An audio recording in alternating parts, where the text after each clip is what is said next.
Buenas tardes, noches, días, lo que sea. Supongo que eso variará dependiendo de la persona.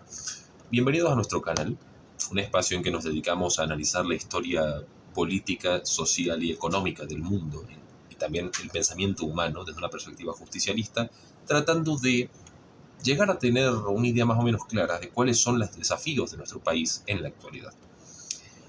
El día de hoy vamos a dar inicio a un proyecto que tenía pensado desde hace bastante, a imitación de ciertos podcasts que ya existen en YouTube y que tiene como objetivo ilustrar en un periodo breve, más o menos estable, una serie de ideas que puedan ser esclarecedoras para el oyente. El día de hoy vamos a hablar de Rosas y de Mitre, pero no como nombres de manual escolar, no como los tipos, esos héroes o villanos absolutos que muchas veces la historia nos presenta, de manera no tan inocente, como vamos a ver, sino como símbolos de dos proyectos de país que a día de hoy siguen estando enfrentados. Porque cuando uno escucha la palabra Rosas, suele pensar automáticamente en un tirano, un dictador, el atraso de la nación. Y cuando escucha la palabra Mitre, inicio de la generación del 80, todos lo sabemos, se piensa en un prócer ilustrado, en el padre de la historia nacional, un tipo liberal, progresista, civilizado, que ayudó a construir este país. Pero esa oposición no es inocente, es una construcción política. Y entenderla nos permite entender que casi toda nuestra historia posterior se ciñó. Hay una frase en filosofía que dice que toda la historia y la filosofía desde la Grecia antigua son notas al pie de página de Platón. Bueno, toda la historiografía argentina del siglo XIX para acá es una nota al pie de página de Mitre. Y esto es importante porque, como dije y insinué varias veces a lo largo de este video, había ciertos objetivos concretos en la manera en que Mitre, ese presentado como gran historiador, como autor de obras importantes para comprender la realidad argentina, bueno, este señor tenía una serie de propósitos ulteriores, digamos. Vamos a dar primero una breve reseña histórica. Rosas gobernó en un contexto extremadísimamente complicado. No había Estado Nacional, no había instituciones estables, el país estaba atravesado por una guerra civil permanente que llevaba décadas. A eso se sumaban las presiones exteriores, o sea, teníamos a potencias como Inglaterra, como Francia, ya España había pasado, digamos, ya no tenían la importancia que tenía siglos atrás, especialmente desde la caída del imperio colonial español. Pero Francia e Inglaterra, que eran las naciones que estaban en plena revolución industrial, que estaban desarrollándose tecnológicamente a pasos agigantados y que estaban ya preparándose para repartirse al mundo, cosa que iba a ocurrir a partir sobre todo de la segunda mitad del siglo XIX, sumándoseles Alemania y otros estados europeos. Bueno, esos estados tenían intereses muy concretos dentro de Argentina. Hay un autor llamado Marcelo Gulo. Muchos seguramente lo conozcan, es un tipo archipopular en el mundo del peronismo. Marcelo Gulo tiene un libro que se llama La insubordinación fundante, en que realiza un análisis de cómo surgen las grandes potencias históricamente. Y él concluye lo siguiente: todas las grandes sociedades que se consideran potencias emergieron a partir de una rebelión contra un orden establecido que las tenía de subalternas. ¿Qué quiere decir esto? Vamos a hacer la corta. Inglaterra, Estados Unidos, Alemania, Japón, China, la propia Francia, y para usted de contar, surgieron como naciones de primer mundo, como naciones desarrolladas, como potencias mundiales, porque fueron capaces de establecer una política claramente definida de desarrollo nacional. El Estado en esas naciones tomó un papel central en el surgimiento de la industria, en el surgimiento de la ciencia. Incluso hay casos bastante chistosos, como las veces en que las potencias europeas llegaron a contratar gente de otros países con conocimiento técnico para que les enseñaran a los suyos, y las potencias económicas de ese momento imponían leyes para encarcelar a quienes se prestaran a esto, o sea, no podían volver al país. Y esto, claro, es algo importante porque si uno estudia la historia, y Gulo lo repite con cierta frecuencia, se va a dar cuenta de que los liberales enseñan el liberalismo a todo el mundo y le predican a todo el mundo las virtudes del libre comercio, pero ellos jamás lo aplican. Los estados importantes en este mundo son bastante hipócritas en ese sentido. te defienden una liberalización que no fue su camino de desarrollo. Y en el caso concreto de la Argentina de esta época, tenemos que Inglaterra y Francia querían la libre navegación de los ríos. ¿Qué quiere decir esto? Que los barcos de su flota pudieran navegar por nuestro río como se les diera la gana, sin mayores restricciones, sin impuestos especiales. Querían una apertura forzada del comercio. ¿Para qué? Para tener a quién venderle sus productos industriales. Y por supuesto, todo esto derivaba en una subordinación económica. Porque, claro, el país recibe los productos de afuera y a cambio entrega materias primas que se convierten en los productos que él mismo produce, o sea, que él mismo consume. No suena muy práctico para una nación esta manera de hacer las cosas. ¿Qué quieren que les diga? Es una vía directa hacia el empobrecimiento. Y claro, Rosas, que podría no haber sido un superdotado en términos intelectuales, pero era un hombre astuto, se negó rotundamente a este tipo de trato. Y acá es donde aparece el primer factor clave. Rosas defendió la soberanía nacional. Disculpen por los perros ahí afuera, están emocionados el día de hoy. Defendió la soberanía nacional no como un concepto abstracto, sino de forma concreta. Durante su gobierno hubo bloqueos navales, particularmente el anglo-francés de 1845, que derivó en lo que se llama la Batalla de la Vuelta de Obligado. La historia es muy famosa en el mundo entre los que estudiamos historia en Argentina. Yo estudio filosofía, pero tengo ese palo. Claro, lo que hicieron los argentinos durante esa batalla, de querer imponerle una serie de formas de hacer las cosas a Rosas, fue poner una cadena gigante de un extremo a otro del río para impedir el paso de las naves y, con una fuerza mucho más limitada, dedicarse a combatir a los agresores. Esto no funcionó. Terminó en una derrota militar. Los ingleses y los franceses ganaron. Pero Argentina tuvo una impresionante victoria política. ¿Por qué? Porque gracias a esto, las potencias acabaron reconociendo la soberanía argentina sobre sus ríos interiores. Acabaron reconociendo el derecho de Argentina a definir su propia política económica. Todo esto fue tan significativo, fue tan famoso en esa época, que el mismísimo don José de San Martín, desde el exilio, elogió explícitamente a Rosas. San Martín, el libertador, el máximo prócer.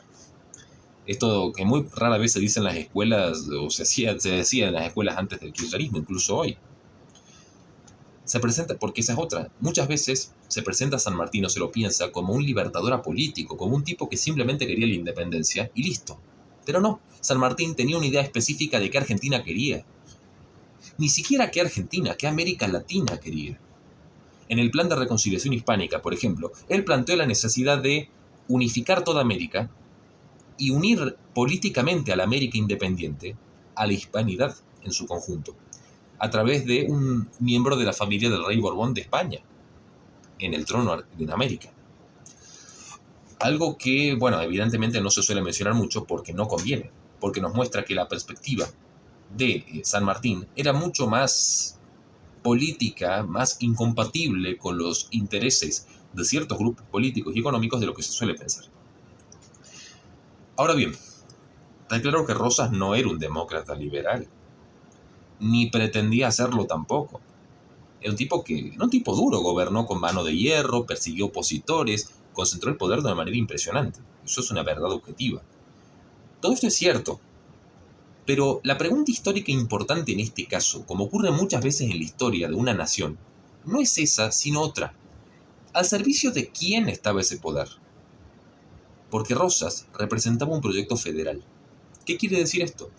Él defendía la autonomía de las provincias frente a Buenos Aires, que las provincias tomaran sus propias decisiones políticas frente al régimen central de la capital. Y sostenía que Buenos Aires no podría ser simplemente una ciudad-puerto al servicio de Gran Bretaña, como acabó siéndolo. De hecho, el propio Julio Argentino Roca terminó reconociendo que con el Pacto Roca-Runciman, la Argentina pasó a formar parte del imperio informal de Gran Bretaña. Al final Rosas tenía bastante razón con respecto a los intereses que representaban sus adversarios. Porque aunque Rosas controlaba la aduana, es decir, los puertos, las condiciones bajo las que salían los productos de la Argentina, No la usó para imponer un proyecto oligárquico al servicio de una muy pequeña parte de la población que se beneficiara de esas ventas, sino para sostener de modo militar y económico, sobre todo dadas las circunstancias históricas, a la Confederación Argentina. Mitre representa el proyecto opuesto. Él era un liberal, centralista, tenía una visión europeizante. Él creía que la cultura europea era el pináculo del desarrollo y era lo que tenía que aspirar a América. Para Mitre, el problema de Argentina no era sus circunstancias geopolíticas, era la barbarie. Los caudillos, o sea, los representantes populares, digamos, el interior, las masas, la gente que vivía acá. Su solución para esto, claro, como él creía que no podían gobernarse a sí mismos, los marrones básicamente, planteaba una solución bastante clara. Un país ordenado desde Buenos Aires, integrado al mercado mundial, es decir, al servicio de los intereses económicos extranjeros que supuestamente iban a redondear en el bien del país, y gobernado sobre todo por una élite ilustrada y blanca. Pero Mitre, ya para el momento en que él escribe la historia argentina, su movimiento, los liberales, no habían ganado solamente en el campo de batalla. Habían ganado algo bastante más decisivo, que era el poder para definir la historia. Desde su posición de poder, Mitre escribe el relato oficial del siglo XIX. No como un académico neutral, un tipo que simplemente describía cómo pasaron las cosas, sino siendo presidente, siendo militar y siendo un jefe político. Sus obras históricas, entonces, no tenían el objetivo de entender el pasado. El objetivo era legitimar un orden político que surge después de la batalla de Caseros con la derrota de Rosas a manos de Urquiza. Y en esa historia, claro está, Rosas, que había sido su enemigo, tenía que ser el villano absoluto. No un gobernante con cosas buenas, cosas malas, claroscuros, un tipo al que había que cuestionarle algunas cosas pero que tenía más o menos buenas intenciones, no. Tenía que ser presentado como una anomalía histórica, como un desvío, como un monstruo que jamás debió existir. Y esto es clave. ¿Por qué?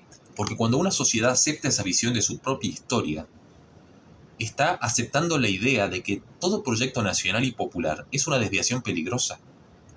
Fíjense en lo que se habla hasta ahora, ¿no? Siempre se critica a los negros que votan a Cristina. Eso no es una casualidad, no es una cuestión de mero racismo residual de la época colonial. No, es una cuestión eminentemente histórica. Es algo que surge de una visión determinada de la historia que tuvieron las generaciones precedentes, sobre todo las blancas y en las élites, que se encargaron de educar al resto.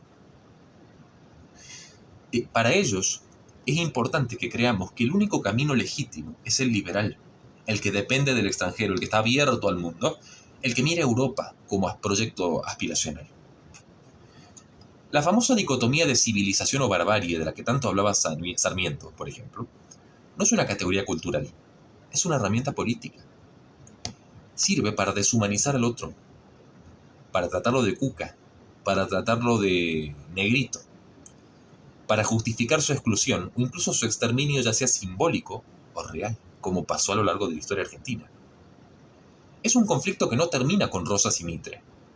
Se repite una y otra vez a lo largo de nuestra historia. Se repite con Irigoyen luchando contra las oligarquías conservadoras que querían tratar a sus trabajadores como esclavos. Se repite con Perón frente al liberalismo, que fue capaz de lanzar bombas sobre camiones de infantes en el 55.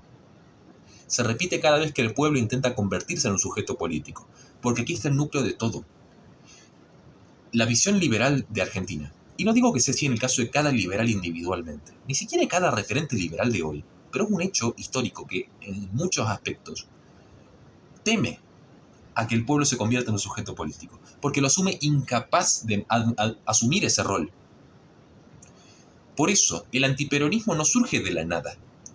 Es heredero directo del mitrismo.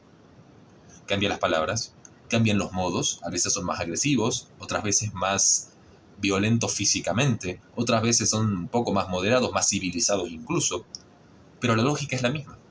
El pueblo es un peligro, es emocional, es irracional.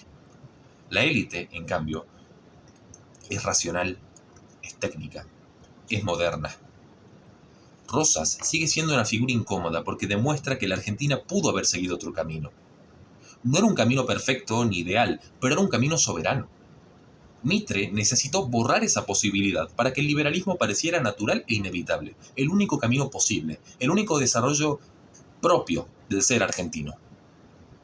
Entonces, cuando uno discute sobre Rosas a día de hoy, no está simplemente discutiendo sobre el pasado, que también, sin duda, pero se está discutiendo sobre el presente, sobre quién decide el rumbo del país, sobre si la política debe servir al pueblo o a una minoría ilustrada que se cree capaz de someterlo, y que cree que tiene la legitimidad moral para imponerse sobre los demás. Y esa disputa, nos guste o no, sigue abierta. Y si no actuamos para ganarla, va a llegar el día en que nos arrepintamos, como le ha pasado a muchos pueblos en nuestra América. Y bueno, hasta aquí el primer videoensayo de este proyecto. Agradezco a quien se haya quedado a verlo. Me parece que he tratado de hacerlo lo más informativo posible. Veremos de ir mejorando la calidad técnica con el tiempo. Evidentemente no me sobran los recursos, y menos a día de hoy. Pero, bueno, se agradece el aporte de quien se haya quedado a escucharme. Les pido, si les ha interesado el contenido, si quieren ver más, que se suscriban al canal en primer lugar, como es obvio, dejen su me gusta y nos dejen un comentario sugiriendo temas para desarrollar en este formato. Voy a ir mejorándolo con el tiempo, como digo, pero es un buen punto de partida. Dicho esto, bueno, se agradece mucho su presencia. Y como solía decir en un viejo canal mío, que Dios los bendiga mucho, muy buenas noches y muy buena suerte.